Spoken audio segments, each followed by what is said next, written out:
So I think there's been lots of talks about centralized exchange, decentralized exchange, and all that. I think for experienced crypto investors like yourself, probably you already understand what that means. But I guess there are some certain newbies that in this room itself that are pretty much interested to know what's the difference. So I'm going to hand this over to Jack to describe roughly about why centralized and decentralized exchanges and about the future of whichever is going to get more prevalent. So I'll hand over to Jack. Sorry. Yeah, sure. Thank you. I mean, if you think about what a decentralized exchange is, it's a peer-to-peer protocol that kind of routes information as well as the orders from P2P, right? There's no centralized entity controlling anything. So there's no downtime. If an exchange goes down, it doesn't mean that you cannot make any transactions. There should not be any fees for putting your funds into an exchange or getting it out of an exchange. That is kind of the ideal way that decentralized exchanges should be manifested. However, in this reality, decentralized exchanges actually are more expensive to trade on than centralized. The liquidity is very poor because there's no market maker. It costs a lot of money for market makers to input orders, cancel orders, change orders, and it's very slow, right? Because it's relying on the blockchain to handle all these transactions. So yeah, I think in the future, probably, who knows, maybe 1 year or 5 years or 10 years later, decentralized exchanges will most likely overtake centralized exchanges. But from what we can see, the near future is, still belongs to centralized exchanges. Okay, thank you, Jack. So I'm going to move on to the next topic, which I think pretty much very dear to everyone's heart. Recently, there's been so much news about hacking of exchanges and all that, coins being stolen. So I don't think anybody wants to have that. And not just obviously about coins, about wallets being hacked, but exchanges being hacked as well. So this topic covers a bit on the security portion. So Jasper have certain things to share in regards to what exchanges can look forward to in terms of enhancing security to address the concerns about hacking with consumers, with the investors as well. So Jasper. So yeah, actually yesterday we have a very great news coming from eToro that we just onboard a very important people who is called Berkey, is actually the Director General of the National Cybersecurity of Israel. So we come from a very different background compared to a lot of other exchanges that we actually been in the financial market for 10 years, that we treasure, clients' safety on fund quite a lot. I can share a very brief story that earlier this year.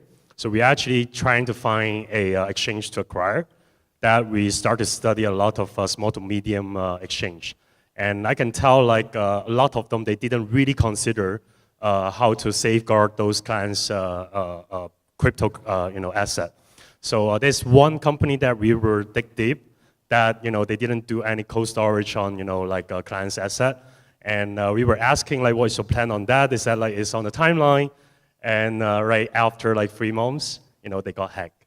So we emphasize protecting clients' assets by strengthen the cybersecurity is very important, and that's what we are pretty much put our focus on. Yep. Thank you so much. So moving on from technology, we're going to move on to business, right? So to business markets. I think as we kind of read all the news, and as you can go to various conferences, you start to discover there's more and more exchanges, right? Every day mushrooming up in, not just, I guess, in Malaysia. And in Malaysia alone, you have 30 exchanges, at least the known ones. In Singapore, more so. And obviously, the rest of the world's uncountable, right? So with this development in terms of more and more exchanges being sprouting out in different countries, offering various different services and all that. So I just wanted to hear the comments from all exchanges, right, to talk about what does it mean for them as well. So I'm going to kickstart this. So I'm actually running one of the exchanges as well, right? To us, at least to me, it's definitely a good thing, right? Again, if you're having a couple of monopoly, you will never get the best services, the best rates for the kind of investment they're going to put into. So that's one. Secondly, it do not necessarily means to be that, you know, you have more exchanges, you need to be competition. There can be partnerships, there can be like working together as well. So that topic, I'll probably like, you know, pass it on to Nizam, who's actually running, or rather championing for an exchange association, not just about self-regulatory, but in terms of, you know, working together, etc. So probably have Nizam to talk about that later. But meanwhile, I just pass the mic over to Jack, who's going to start talking about your exchange in terms of what does it mean to you, you know, having multiple exchanges coming to you? Do you see it as a threat, or do you see it as like, you know, something that you welcome as well? So, well, I work with KRONOS right now. So we are market makers. We provide a lot of the liquidity on crypto exchanges, as well as liquidity for crypto projects. You know, for us, it does make business better if there are more and more exchanges. But what we've seen is that even on the top exchanges, there are actually very few people trading. I think you know, I think fragmenting this market with more and more exchanges is not very helpful for the ecosystem. I think that there needs to be ways to share order books between the centralized as well as decentralized exchanges. And I think that really there's no loyalty for one exchange over the other. Exchanges need to think about what other services they can provide. Maybe they can provide a you know, asset management product that earns money even in bear markets, right? Something like that would really increase the loyalty for its fan base. Maybe Catherine can add a bit more.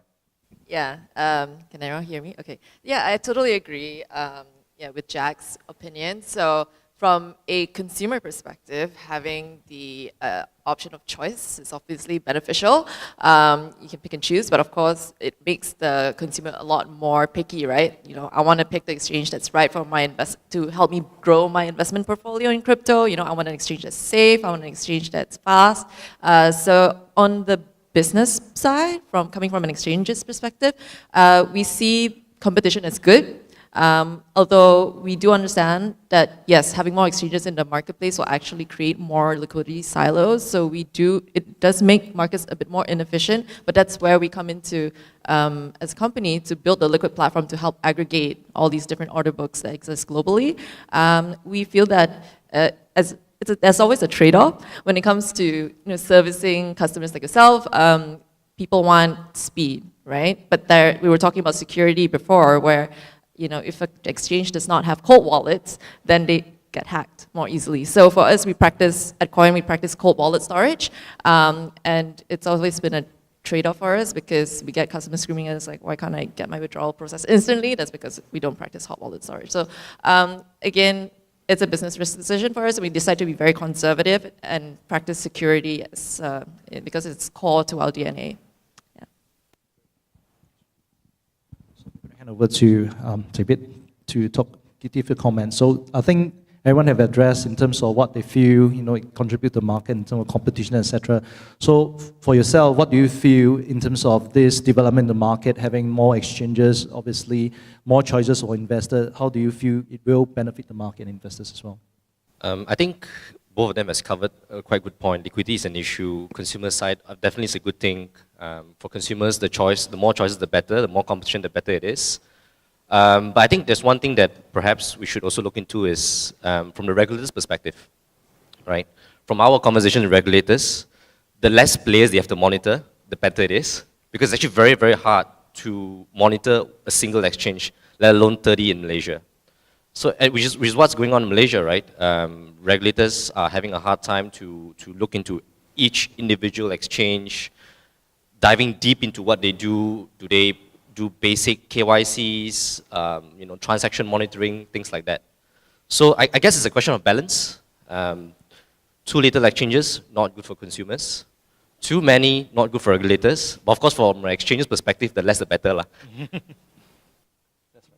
Thank you. And probably I'll hand it over to Jasper as well. So Jasper, I think you've heard our colleagues over here, you know, sharing their thoughts about this development in the markets. So from not just from a competition, but in terms of the services perspective, do you think this will, having more exchanges, kind of like get everyone to get the act together, right? So because there are obviously different type of exchanges, you have exchanges that are fly by night. I know of exchanges that are running three people to run an exchange, and exchanges that have like 200 over people running the exchange, right? So obviously offering varying degrees of customer service. So do you think with more exchanges and all that, everybody will be kind of pushed to up their service level to their customers? So first of all, they are too nice. So I will be the bad guy. I don't think more exchange is better, because like right now we probably end up more exchange than the ICO project, right? So I've been seeing too many teams like they just buy the source code, not knowing how to run an exchange, and then they just run an exchange. So in terms of like whether they can work together, I do believe it, because right now there's some solution actually sharing exchange liquidity, which is I think is good. But again, I will emphasize this is like not necessarily more exchange is better.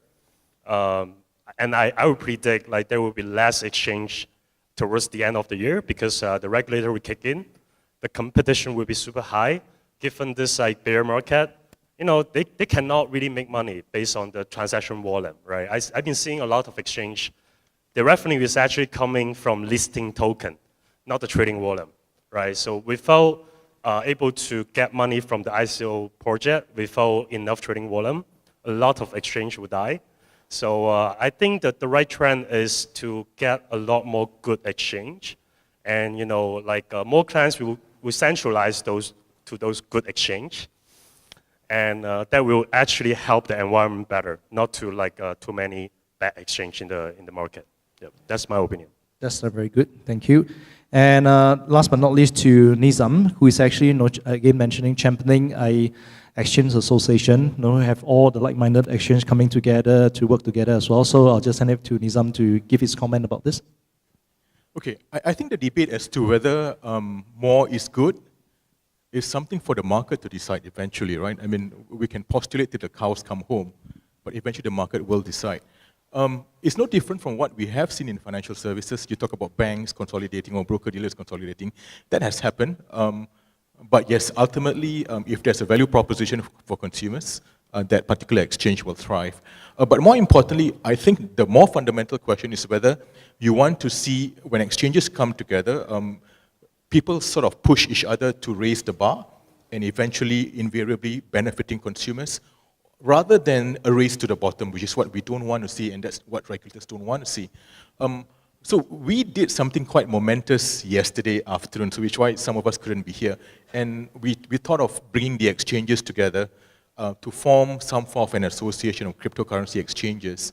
So that initiative has been seeded in Singapore. Of course, we think there's value to bring it across to the region as well, because it can be a useful platform for exchanges to discuss issues of common interest, to engage regulators, and to do more to benefit consumers. Thank you so much. Okay, in view of time, I'm just going to quickly move on to still on business. I think there's this new concept about community-driven exchanges, so probably I'll just leave it to Kat to speak a bit about this. Okay, well, most of you probably know already, but there's a trend within big exchanges to actually list projects that are in demand by the community. So this is really just crowdsourcing for the top most highly demanded projects to be listed. And normally this is driven by strong organic support from their own communities, and that really drives volume, drives user signups for exchanges. And it also provides like some sort of voting rights, a sense of like ownership for people who own tokens belonging to the exchange, to actually like have a stake in the growth of the exchange as well. Yeah, and the projects that they support.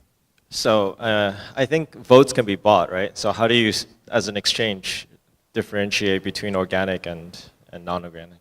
They basically have to hold a portion of our tokens, yeah, and then yeah. So basically, if they want to have like a larger say, they buy more, yeah. So that's how it works. Thank you. So I think we're coming on to something that everyone is very interested in about regulations. But in view of time, I'm just going to combine the topic into one single thing. First and foremost, overall regulations about cryptocurrency, as well as like listing of security tokens in multiple jurisdictions. This is the host country of Malaysia, so I'll probably start with David from Luno. Securities token, not very welcome here, I think, for one good reason. If you issue a security token, you fall under certain jurisdictions within the existing legal framework. I know of startups trying to raise money by issuing security tokens. They were told by the Securities Commission themselves to shut down. So not yet, but maybe in due time, who knows? Quickly handing over to Nizam to give his take about security tokens, as well as generally cryptocurrency as a whole in terms of regulations across his particular the jurisdiction he knows of. Yep. Sure. I think those of you doing ISO utility token offerings will realize very quickly that it's a tough market right now. And I think going forward, securities token could be the next big thing. Why do I say so? Because with a securities token, there are very clear, tangible benefits or values to a token, whether it's ownership, whether it's control, or whether it's some assets backing the token. I think there's been a lot of interest in this, but one handicap is ironical, I'm mentioning in a panel about exchanges, there aren't any securities token exchanges in Asia. I mean, the US, you have T0, in Europe, we might have a few exchanges, but there are none in Asia. And there's a lot of interest by people who want to issue securities tokens for various reasons. For instance, if I have a big property company, that company might want to issue private REITs, might want to issue asset-backed tokens, or even revenue-sharing models, but there isn't anywhere to list it. So it's a bit unusual, but I think going forward, we might see more securities tokens when there are more securities token exchanges and regulators. Well, there is already a body of regulations in the securities legislation. Regulators would think about adapting this for tokens, but I think that's the next big thing. Thank you. So I shall end this with the last sentence on a personal opinion, right? So security tokens is going to be the third wave, and this is $1 trillion industry. So that's something to watch out for. And once again, thank you very much for this us sharing this session to you. And my thanks to my colleagues today on the stage. Thank you. Sorry for getting over the time to the organizers, but it's been good. Thank you.